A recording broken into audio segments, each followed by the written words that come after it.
Vamos lá, pessoal, a nossa aula de história. A tia hoje está na página 264 e eu quero que vocês prestem bastante atenção na aula de hoje. Nós vamos falar sobre um novo século, né? Então, pessoal, na passagem do século XIX para o século XX, diversas mudanças afetaram o cotidiano da população brasileira. Então, o crescimento da industrialização no país atraiu muitas pessoas para os grandes centros urbanos, principalmente para a região sudeste do Brasil, onde a maioria das fábricas, foi instalada. Então, além de pessoas vindas, de diferentes regiões do nosso país, milhares de imigrantes se dirigiram para as grandes cidades à procura de emprego. Então, nesse período, algumas tecnologias transformaram o cotidiano das pessoas, principalmente daquelas que viviam nos centros urbanos. As inovações, eles atingiram os meios de transporte, de comunicação, além das formas de lazer. Então, nesse gráfico, vocês podem observar o crescimento da indústria, e também da quantidade de operários. Então, aqui em 1907, olha só como cresceu para o ano de 1929 a quantidade de indústrias. Assim, como a quantidade de operários também cresceu, ok? Então, a chegada, da eletricidade no país, por exemplo, permitiu a substituição dos bondes de tração animal, por bondes elétricos e dos lampiões a gás por lâmpadas elétricas. E nessa época, muitas pessoas também passaram a usar automóveis e telefones. E, além disso, o cinema tornou-se uma nova opção de lazer. Então, pessoal, apesar do crescimento da urbanização e da industrialização em algumas regiões do Brasil, nesse período, muitos lugares ainda no Brasil ainda tinham muitas pessoas, a maioria das pessoas ainda viviam no campo. Então, isso não aconteceu em todas as cidades, Foi aqui, principalmente na região sudeste. Então, aqui vocês podem observar uma paisagem, urbana, urbana do século XX. Então, os automóveis, vocês podem ver que eram muito diferentes do de hoje.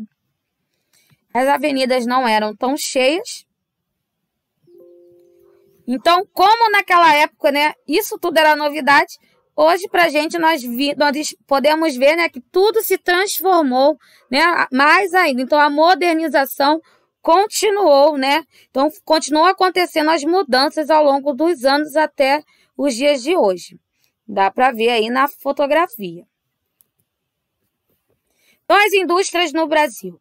Então, no início do período republicano, a maior parte dos investimentos para a instalação de indústrias tinha origem nos lucros gerados, pela cafeicultura, como nós já estudamos sobre isso. Então, assim, nesse período, o crescimento da industrialização do Brasil ocorreu principalmente na atual região sudeste do país.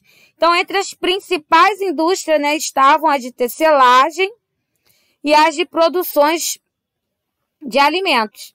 Então, no início do século XX, os imigrantes constituíam, uma grande parcela dos operários, e em algumas cidades, como São Paulo, eles chegavam a ser a maioria dos trabalhadores das fábricas, Então, imigrantes, que vinham fora do país, não eram brasileiros. Então, as condições de trabalho nas fábricas eram precárias. Como não havia direitos, trabalhistas naquela época, as jornadas de trabalho chegavam a 14 horas por dia e muitas vezes os operários não tinham direitos a descanso aos finais de semana. Então, as instalações eram inadequadas e os ambientes eram sujos, mal iluminados, mal ventilados. Então, os direitos dos trabalhadores, que nós conhecemos hoje, eles surgiram bem depois, quando Getúlio Vargas era presidente do Brasil. Então, era comum os operários sofrerem acidentes de trabalho por causa do cansaço e da falta de segurança. E, além disso, havia um rígido controle sobre os operários que estavam sujeitos aí ao pagamento de multas caso, né, qualquer regra fosse desobedecida. E algumas empresas chegavam a cobrar, né, uma taxa para seus funcionários usarem os banheiros. Você acreditam nisso? Então, para as mulheres, as condições ainda eram piores. Elas recebiam um salário ainda menor do que o dos homens. Então, muitos operários se uniram para reivindicar melhorias, pois estavam insatisfeitos com as condições de trabalho. Então, vários dos imigrantes que trabalhavam nas fábricas já haviam atuado na luta por direitos trabalhistas, né, em seus países de origem. Assim, as ideias desses imigrantes contribuíram para que os operários criassem as primeiras associações de trabalhadores que mais tarde, né, deram origem aí aos primeiros sindicatos do Brasil. Então, nas reuniões dos sindicatos, os operários procuravam organizar, né, estratégias para que suas reivindicações fossem atendidas. E na luta por direitos, os trabalhadores organizaram muitas greves.